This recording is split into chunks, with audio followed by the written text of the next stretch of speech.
tema do Caixa 2 continua sendo discutido no meio político. De acordo com o depoimento do ex-ministro da Justiça, Eduardo Cardoso, e do empresário Marcelo Odebrecht, a prática de Caixa 2 para financiamento de campanhas eleitorais é algo histórico e recorrente no Brasil. O tema já vinha sendo discutido desde que o senador do PSDB, Aécio Neves, e o ex-presidente da República, o também tucano Fernando Henrique Cardoso, defenderam que haja uma distinção entre quem recebeu recursos de Caixa 2 para a campanha e quem obteve dinheiro de propina para enriquecer. Aécio é um dos investigados pelo Tribunal Superior Eleitoral por receber dinheiro de propina para a campanha presidencial de 2014.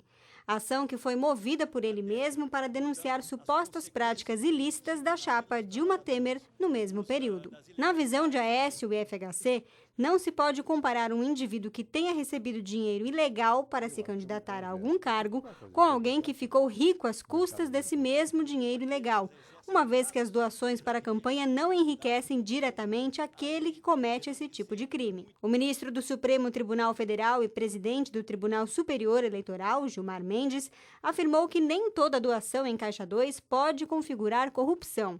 Gilmar Mendes afirmou que a corrupção se refere apenas a práticas de funcionários públicos, governantes ou parlamentares em virtude do cargo ocupado. O texto original do pacote anticorrupção enviado ao Congresso Nacional tipificava Caixa 2 como crime de corrupção, mas parlamentares de diversos partidos pedem a anistia para todas as transações criminosas que foram praticadas antes da criação da nova lei. Quando você vai ao restaurante, tem o costume de dar gorjeta? E aqueles 10% inclusos na conta, será que realmente são destinados aos garçons? Pelo visto, parte desses questionamentos em breve não existirão mais. O presidente Michel Temer sancionou a lei que regulamenta a cobrança e distribuição de gorjetas para esses profissionais. Agora, as gorjetas e cobranças adicionais sobre despesas de bares, restaurantes, hotéis e estabelecimentos similares serão regulamentadas. O projeto de lei sancionado pelo presidente Michel Temer altera a consolidação das leis de trabalho. Serão consideradas gorjetas não apenas o que é dado espontaneamente pelos clientes, mas também qualquer valor adicional cobrado pela empresa que tenha como destino a distribuição entre os funcionários. No caso de empresas inscritas em regime de tributação federal diferenciado, a divisão será de 20% do valor cobrado como serviço para as próprias empresas, para custear encargos sociais, previdenciários e trabalhistas. Os outros 80% devem ficar com o empregado. Para as demais empresas, a divisão deve ser de 33% para o empregador e 67% para o trabalhador. De acordo com o presidente do Sindicato de Hotéis, Bares e Restaurantes do Distrito Federal, essa lei traz benefícios para o empregado e também segurança para os empresários. Essa lei ela vem pacificar uma situação de tranquilidade e segurança jurídica para os empresários, de forma que se evitará os confrontos judiciais existentes e os possíveis passivos trabalhistas decorrentes da não existência de regras estabelecidas como essa agora que acabou de sair. No caso de suspensão da cobrança de serviço instituído há mais de um ano, o valor médio recebido nos últimos 12 meses deverá ser incorporado ao salário do empregado. Empresas com mais de 60 empregados serão acompanhadas por uma comissão de fiscalização da cobrança e distribuição da gorjeta. Além do salário contratual fixo, um percentual com valor recebido de gorjetas deve ser incluído pelas empresas na carteira de trabalho e no contra-cheque do contratado. Fique agora com outras notícias regionais no plantão da redação.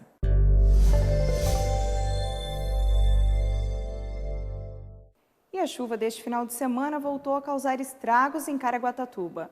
Por conta dos deslizamentos de terra e alagamentos, 78 pessoas que já estavam desabrigadas desde a semana passada, agora são mais de 140 moradores que foram encaminhados na casa de parentes e abrigos sociais. A Prefeitura continua recebendo doações que podem ser entregues nas secretarias municipais e nas igrejas da cidade. No último sábado, completou 50 anos da tragédia que aconteceu no município e fez 450 vítimas fatais. O outono já começou e os moradores do Vale do Paraíba já podem perceber o clima mais ameno. A nova estação iniciou hoje com a temperatura na casa dos 18 graus e será marcada com dias chuvosos e passagens de frente fria. Segue o repórter setorial. Em 2016, as operadoras de internet passaram a oferecer banda larga por meio de franquias. Mas um projeto aprovado pelo Senado proíbe as operadoras de estabelecerem limites de dados nos serviços. A intenção é que façam um pacote de acesso e, caso seja todo utilizado, uma cobrança extra poderá ser aplicada para a continuidade da utilização dessas navegações. O que não pode é a redução no acesso. O texto aprovado é bem objetivo. Proíbe que o consumo de internet e banda larga seja limitado por franquias. O Marco Civil da Internet, aprovado em 2014, diz que o acesso à rede é essencial ao exercício da cidadania. A internet transformou-se em um recurso fundamental para o exercício da cidadania. De fato, o avanço tecnológico das últimas décadas fez surgir a denominada sociedade da informação, que se caracteriza pelo uso intensivo de produtos e serviços baseados nas tecnologias da informação e comunicação, com destaque para o extraordinário crescimento da internet. A discussão está em pauta desde o ano passado. A Anatel e o Ministério da Ciência e Tecnologia trabalhavam para estabelecer uma franquia de consumo nos serviços de internet em banda larga. Na prática, isso vai permitir que as operadoras façam pacotes de acesso à internet e, depois que esses pacotes forem utilizados, que elas cobrem para que o acesso não seja interrompido. Quando nós discutimos aqui o Marco Civil da Internet, nós não enfrentamos a necessidade de deixar claro que nós não deveríamos permitir a chamada franquia, que nada mais é do que restrição, do que limitação do acesso à internet, ou seja, se nós não deixássemos isso claro, poderia acontecer aquilo que já foi tentado, que são cobranças adicionais em função do nível de acesso à internet que você tem. A reação da sociedade foi imediata. Um abaixo-assinado online no site do Havas, em menos de uma semana, já reunia mais de 1.600.000 assinaturas contra a referida medida. De igual modo, o Data Senado realizou uma enquete sobre a limitação de dados na internet de banda larga fixa. E quase todos, 99% dos 608.470 internautas que participaram são contra a medida. E o que acontece fora da nossa região também é destaque aqui no Giro de Notícias.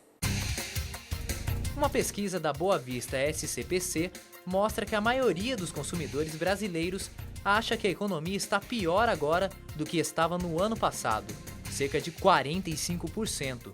Enquanto isso, só 17% pensa o contrário.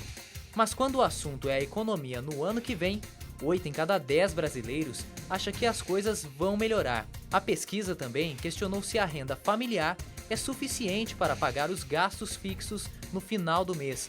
E a resposta não foi nada animadora. Mesmo alegando que a renda é suficiente para pagar as contas, metade dos brasileiros disseram que tem dificuldade para pagá-las no final do mês. A Boa Vista SCPC também quis saber como estão os hábitos dos consumidores com relação às economias. A pesquisa constatou que quase 80% da população não estão conseguindo poupar. As taxas de juros em operações de crédito recuaram em fevereiro e essa é a terceira queda seguida. As informações são da Associação Nacional de Executivos de Finanças, Administração e Contabilidade. De acordo com a ANEFAC, as quedas são reflexo da queda da inflação e redução da taxa básica de juros. A média do juro cobrado para pessoas físicas recuou 0,02 ponto percentual ao mês. Com isso, chegou a 8,10% em fevereiro. Segundo a entidade, a perspectiva de mais cortes na Selic contribuem com o recuo nas taxas bancárias. Entre 6 linhas de crédito para pessoa física pesquisadas, 4 recuaram: cheque especial, financiamento de veículos, empréstimo pessoal por bancos e empréstimo pessoal por financeiras. Já os juros do comércio e do cartão de crédito rotativo registraram alta. A Operação Lei Seca vem sendo realizada periodicamente na região. O objetivo é alertar os motoristas sobre os riscos de dirigirem alcoolizados. Desde que foi criado, o programa registrou redução de 65% no número de acidentes noturnos nos finais de semana. Dos 50 condutores abordados, um foi autuado por alcoolemia, quando há uma concentração de álcool no sangue. Nos primeiros meses deste ano, várias operações vêm sendo realizadas na cidade em parceria com as polícias militar, rodoviária estadual e federal, também o Corpo de Bombeiros e o Detran. São 320 motoristas abordados e 18 estavam dirigindo alcoolizados. Desde que o programa foi criado, houve uma redução de 65% dos acidentes noturnos, às quintas, sextas-feiras e aos sábados. É o período em que há maior consumo de bebida. As ações de Lei Seca, a ação da Lei Seca, ela continua e ela acontece toda semana nos bares, locais de show e também nas blitz educativas. Segue o repórter setorial. A vacina contra o HPV já está disponível para meninas e meninos de 9 a 14 anos, mas apenas 54% dessa população está imunizada. Para tentar reverter o quadro, o Ministério da Saúde e da Educação lançaram uma campanha que deve acontecer nas escolas. O câncer de colo do útero mata mais de 5.000 mulheres por ano no Brasil. A principal causa desse tipo de câncer é o vírus HPV. A vacina contra o vírus está disponível no Sistema Único de Saúde para meninas de 9 a 14 anos. Ainda assim, segundo o Ministério da Saúde, 52% dos municípios brasileiros estão com cobertura vacinal de HPV muito baixa. De 2014 a 2016, quase 6 milhões de meninas de 9 a 14 anos foram imunizadas com as 2 doses, o que corresponde a 55% do total nessa faixa etária. Neste ano, a meta do Ministério é vacinar 80% das meninas contra o HPV. Os meninos de 12 a 14 anos também foram incluídos nessa vacinação em 2017. Já para prevenir a meningite C, foi incluída a imunização para meninos e meninas de 12 e 13 anos. Para aumentar a proteção dos adolescentes contra essas doenças, os Ministérios da Saúde e da Educação anunciaram uma parceria que vai incentivar escolas de todo o país a vacinarem os alunos. O Ministério da Saúde vai distribuir material informativo sobre HPV e a meningite C. A meningite é uma doença muito estigmatizante, é uma doença que quando se tem, ela é grave, ela pode matar em menos de 24 horas, e isso é um apelo muito grande das famílias para vacinar seus filhos. Então, isso também vai ser um fator incentivador para que se possa estar vacinando a meningite e vacinando o adolescente também, tanto menina como menino, em relação à questão do HPV. Cada estado vai avaliar as condições para aplicar as vacinas nas escolas, mas o governo federal quer garantir que a carteira de vacinação dos alunos esteja em dia, com a apresentação do documento na hora da matrícula. Nós temos, às vezes, famílias que, por falta de alguma informação, de desconhecimento de qual vacina a criança deveria tomar com aquela idade, a escola talvez possa levar essa informação a essa família e dizer: olha, seu filho não tomou determinada vacina, procure o posto de saúde, ou quem sabe lá na prefeitura articular para que a saúde vá lá dentro da escola também garantir o direito dessas crianças. E como forma de chamar a atenção dos jovens sobre a necessidade de tomar as vacinas, também foi lançada uma campanha publicitária focada no universo dos jogos digitais. O Ministério da Saúde investe 4 bilhões por ano só no programa de imunização, são 300 milhões de unidades de vacina por ano disponíveis para a população, e agora, com o acesso à escola, isso facilitará muito que essas vacinas de fato promovam a cobertura vacinal da população e a imunização da população para essas doenças que estão no nosso calendário. Saiba quais tipos de raças de cães e gatos são mais propensas a desenvolverem câncer. É o que você vai ver a seguir.